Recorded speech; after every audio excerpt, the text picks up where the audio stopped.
Bonjour à tous, je suis très heureuse de vous retrouver aujourd'hui sur la bulle Naturo de Binature Santé. Alors il y a un peu de vent aujourd'hui, mais on est tellement bien sur son arbre, tranquille. Aujourd'hui, j'espère que vous allez bien entendre le son quand même. Aujourd'hui, je voulais vous parler du sucre et surtout à vous dire attention, stop au sucre. Alors pourquoi? Tout simplement parce que nos grands-mères, je suis sûre que vous en souvenez, faisaient vraiment tout maison. Ça allait des yaourts au pain, aux pâtisseries, aux pâtes même pour certains. Bref, tout était fait maison, donc il n'y avait pas de sucre ajouté. Aujourd'hui, 80% du sucre que l'on consomme vient des produits transformés. Il existe plusieurs types de sucre et je pense que vous avez déjà dû le remarquer. La saccharose, le lactose, le maltose, le glucose, le fructose, le sirop de fructose aussi. Tout ça, ce sont des choses qui sont rajoutées dans tous nos plats industriels. Que ce soit les pâtisseries, les biscuits, le chocolat, les plats industriels, les lasagnes, même ce qui n'a pas un goût sucré. Alors de ce fait, la consommation de sucre, elle a augmenté dans le monde. Donc elle est passée de quelques kilos, c'était encore avant les années 50. Et à partir de là, on a un taux qui est stable, qui est d'un peu plus de 20 kg de sucre par personne et par an. Alors je ne sais pas si vous vous rendez compte de l'énormité de la chose. Moi je trouve ça énorme en tout cas. Alors à savoir quand même que dans les pays qui sont maintenant industrialisés, on tente à diminuer cette dose de sucre. Mais c'est quelque chose de personnel, c'est pas quelque chose... Ce ne sont pas les industriels qui modifient les recettes. En revanche, dans les pays qui sont en voie de développement, il y a vraiment une forte montée de la consommation de sucre. Notamment, je pense tout de suite à tout ce qui est soda et boissons sucrées. Mais pas que. Alors les dangers du sucre. Alors évidemment, vous allez me dire tout de suite diabète. Moi je vais vous dire diabète de type 2 évidemment et obésité. En réalité, dans le corps, on pourrait consommer 6 cuillères à café de sucre par jour, sans que ça ne pose aucun problème puisque le corps métabolise tout ça. Le souci, qui n'est pas des moindres, c'est qu'on en consomme, la plupart des gens en consomment jusqu'à 20 cuillères à café par jour. Alors là, ça fait bien travailler notre corps, ça va bien travailler notre pancréas.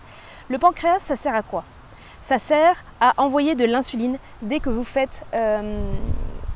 mangez, tout simplement. Et dès que vous avez du sucre. Alors le pancréas, il régule de telle sorte qu'on ait toujours et constamment l'équivalent d'une cuillère à café de sucre dans le sang tout au long de la journée.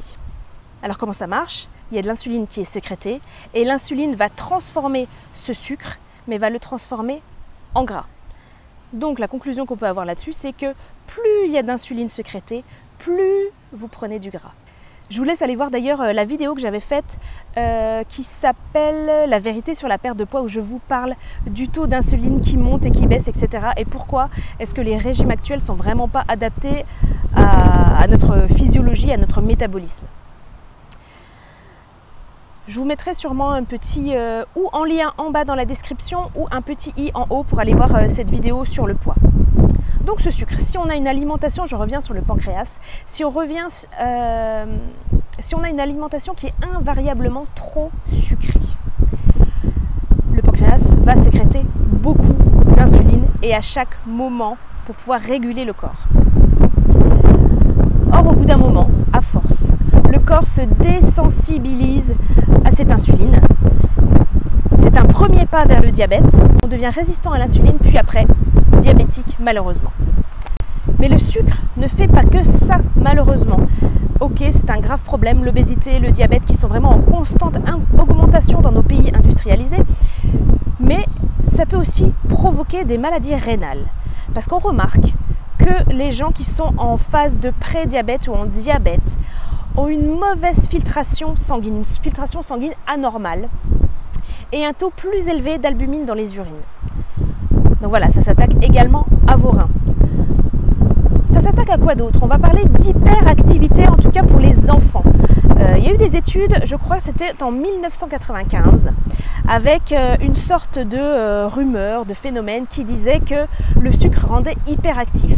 Alors aujourd'hui, cette étude est un peu mise à mal, parce qu'en fait le sucre ne provoque pas l'hyperactivité. En revanche, si votre enfant est déjà hyperactif, le sucre va certainement et à coup sûr empirer les choses. Donc les petits bonbons toute la journée, c'est stop. Ensuite, on redécouvre aujourd'hui que le sucre nourrit le cancer, le sucre nourrit les cellules cancéreuses.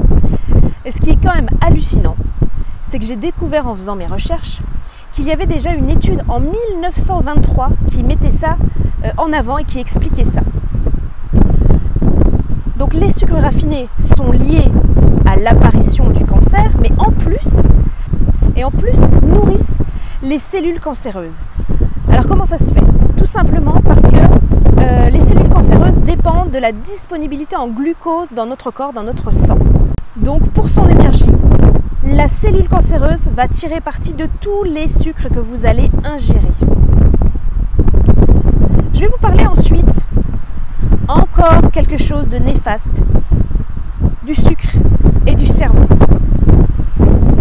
Alors souvent, il y a des personnes qui ont des envies irrépressibles de sucre. C'est vrai qu'on le dit, on est accro au sucré. Alors en effet, parce que quand on ingère du sucre, on a des petites papilles, on a des petites cellules qui apprécient le sucre. Et ces cellules vont envoyer un message au cerveau. Le cerveau, qu'est-ce qu'il va faire? Il va sécréter de la dopamine. Est-ce que vous connaissez la dopamine?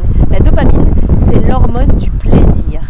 Donc tout simplement, pourquoi on vit irrépressible? Et bien c'est justement pour ça.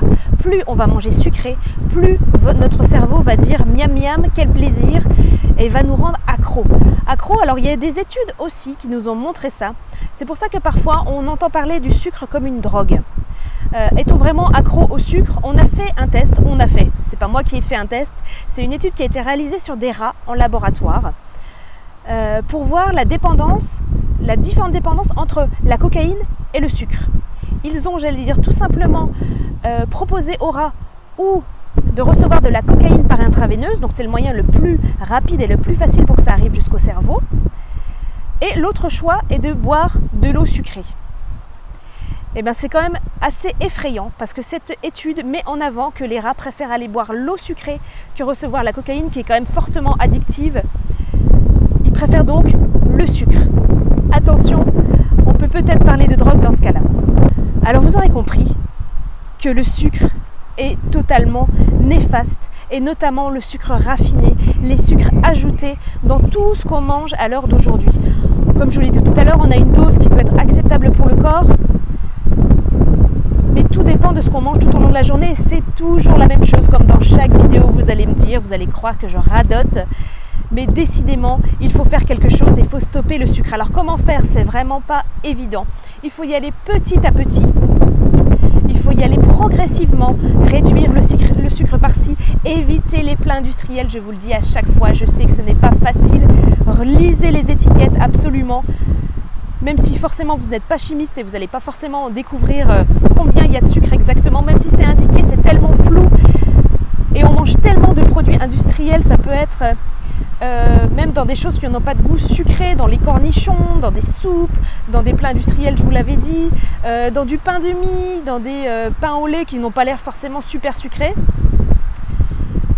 Donc voilà, ce que je vous conseille, c'est de vraiment faire attention et de plus en plus choisir vos produits de qualité. Si vous devez faire de la pâtisserie, évitez le sucre raffiné, évitez tout ce qui est tout fait en poudre. Vous savez, il y a des pâtisseries, je ne vais pas citer de marque, où vous avez juste à rajouter par exemple des œufs ou du beurre. Ça, c'est carrément, j'allais dire interdit. Vous faites ce que vous voulez, mais je ne vous le conseille absolument pas. Il faut savoir que le sucre, il est présent déjà naturellement dans plein de choses, dans les fruits, dans les légumes, dans les céréales, dans les pommes de terre par exemple. Mais là, on a des sucres qui sont dits lents, parce que ce sont des sucres complexes et qui sont lentement métabolisés dans le corps, ce qui est complètement l'inverse de tous les sucres dont je vous ai parlé depuis le début de la vidéo. Mettez-vous au fourneau, s'il vous plaît, pour votre santé à vous et pour la santé de vos enfants. Et n'oubliez pas de ressourcer votre santé. À très bientôt. Au revoir.